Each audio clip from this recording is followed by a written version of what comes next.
Hey everyone, 93 Stardust here, and I want to go over Childe, aka Tartaglia of the Fatui Harbingers, and why he's a great main DPS, and why you should build him. So Childe plays differently than most characters, and he's one of my favorite characters, if not my favorite character in the game, just for how he plays. So let's go over his weapons. So, I do not have it, but his best 5-star weapon is the Skyward Harp. The Skyward Harp has a high base attack and has crit rate as its stat.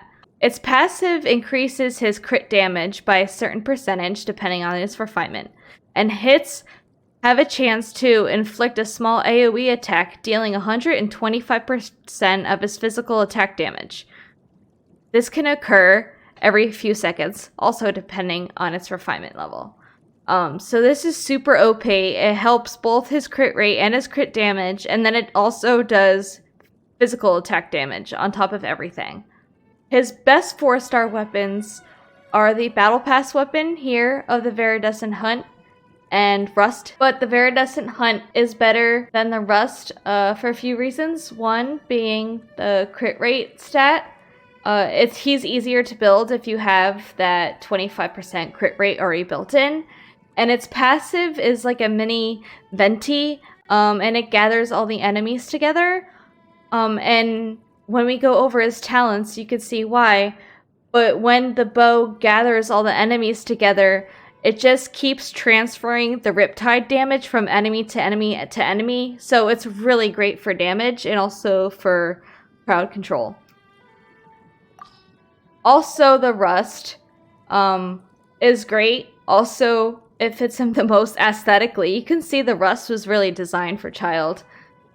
So it has attack as the main stat, and it has a passive of increasing the normal attack damage, but it decreases the charge attack damage by 10%.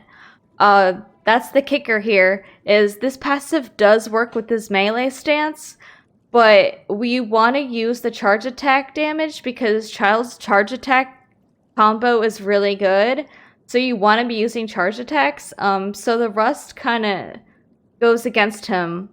If you don't have the Viridescent Hunt or the Rust, I would recommend the Blackcliff Warbow that you can get from the store just because of that crit damage stat. Now if we go over his artifacts, his best set in my opinion is the 4-piece Hydro set, the Heart of Depth. The 2-piece bonus gives you hydro damage plus 15%. And the 4-piece is, after using the elemental skill, increase normal and charged attack damage by 30% for 15 seconds. This artifact set was really just made for Childe, because you activate his melee stance, and his melee stance is not only getting the extra 15% hydro damage from the 2-piece set, but another 30% attack damage because you will be doing mainly normal and charged attacks until you get your burst up. A secondary set you could use is the Heart of Depth, a 2-piece Heart of Depth and a 2-piece Noblesse if you're going for a burst build. But for overall utility and for overall damage, I would recommend the 4-piece Hydro set that we have here. So of course the Flower and the Feather are going to have the same stats. For your sands, you want to go with attack. My substats are absolute garbage. I do need another attack sands, but the domain just won't give it to me. You want hydro damage bonus as your goblet, and for your helm, you want either crit rate or crit damage depending on what your ratio is.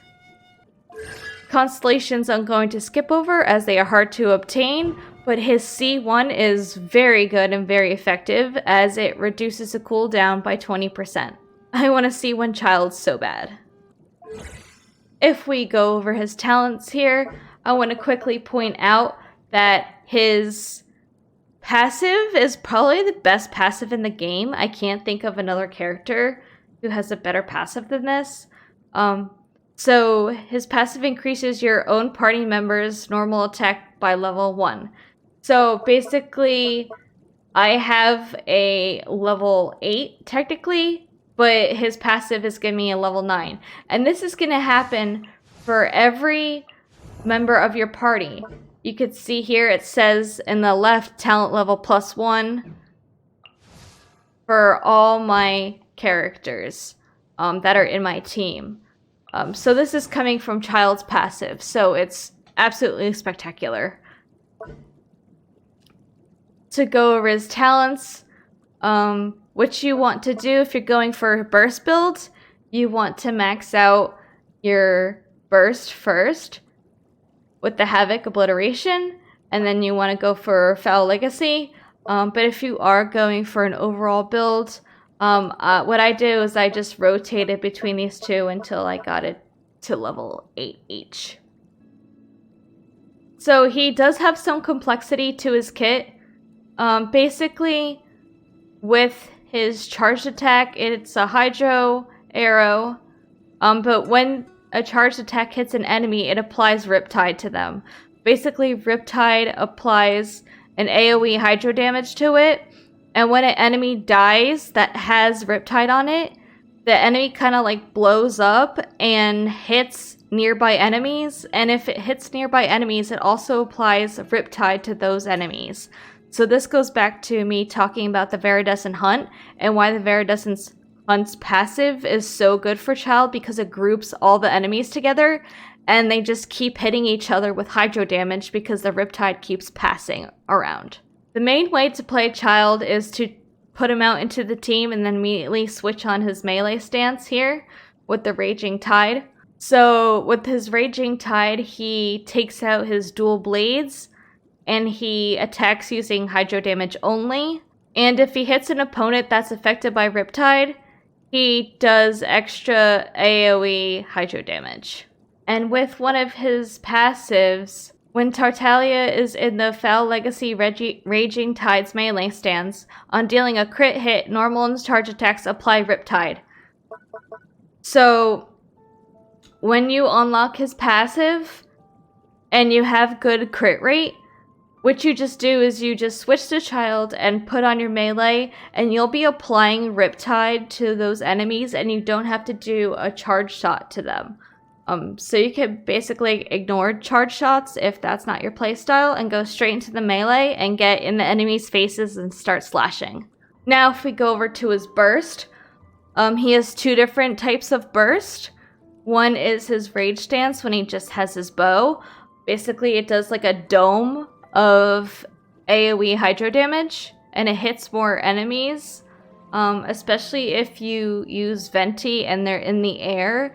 He'll hit more of the enemies in the rage stance than the melee stance. However, I would always recommend that you use the melee stance when you use your burst, just because it does so much damage. So if we go over here to the stats, you can see that the skill damage in the melee stance does 742% attack damage, and skill damage of the ranged version only does 605. I mean, the scaling is still through the roof.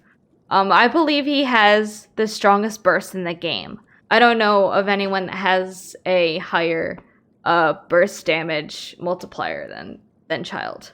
As for teams, my most favorite team, and I think the most fun team, is to have him with Fischl and Beto. Having them together is going to have some fast electro recharge and going to be constantly applying electro damage to your enemies through Fischl's Oz and through Beto's burst. And then you just have Hydro damage, and you're also applying the Hydro damage with the two supports from Fischl and Beto, and you're constantly proccing electro-charged. So this is a great taser team, and it's my most favorite team to use. You can also throw Bennett into your team for single boss fights for that burst damage using Vaporize. Also, if you want to use Vaporize, you can throw in Xiangling for her constant Vaporize with her ultimate. So that about wraps up the guide for Childe. If you're pulling for him, I hope you get him. And if this video was helpful for you, please leave a like. If you want to see more Genshin Impact gameplay or other games, you could follow me over on twitch.tv/93stardust, and I play games and have content that's only on Twitch that I don't post to YouTube, so go over and follow me on Twitch. Thanks for watching. Bye!